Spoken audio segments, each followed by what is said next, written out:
Alton, you've lost me. But his TikTok channel is really, really good. So check him out over there on his TikTok channel. Speaking of watching someone on TikTok, Alton Brown, he had that show on the Food Network, which was called Good Eats. You know, the bok choy flipping in front of this. Good Eats. And he would explain the scientific thing behind how things are cooked. Great show. Well, he's doing a live tour right now, doing a cooking show, like a live tour and stuff. So I came across his TikTok videos, and he's, oh my God, if you don't know anything about Alton Brown, he was good. He was like one of the narrators or hosts of the, what is it, American Chef or Chef Ninja? Iron Chef, that's what it is.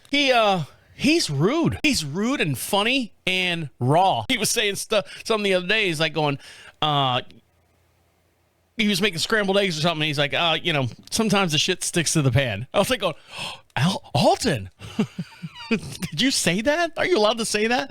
And he would go through his kitchen and he'd talk about stuff, and it was really, really good. But I'm gonna knock him down a peg here. He made a porterhouse steak using, you ever seen those chimneys that when you have like charcoal briquettes, you know, it's a round thing, like a big coffee can looking thing, and they put the briquettes on it and you light it, and then, you know, when it gets nice and hot, then you dump it or whatever, open up the bottom, and everything falls out, and, you know, not everything's nice and crispy and ready to go. Kind of speeds up the process for the charcoal.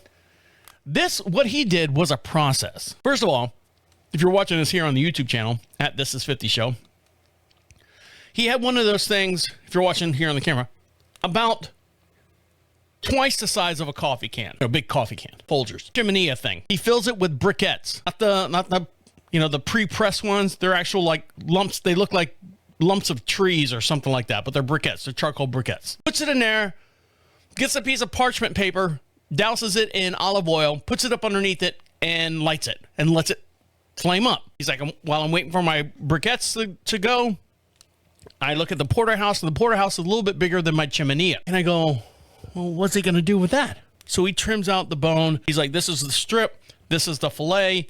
And he takes the two together, and he gets some, you know, cooking twine, and around the 1-inch edge, you know, around the side, wraps it all together nice and tight and ties it up. Salt, pepper. There was a couple other things that he did, you know, beforehand, but I'll get to the gist of what's going on. He said, when you're ready to go, put this on the grill. He's still got the chiminea. He has not dumped the chiminea yet. And he puts the steak on the grill, you know, the big Weber kettle, I think they call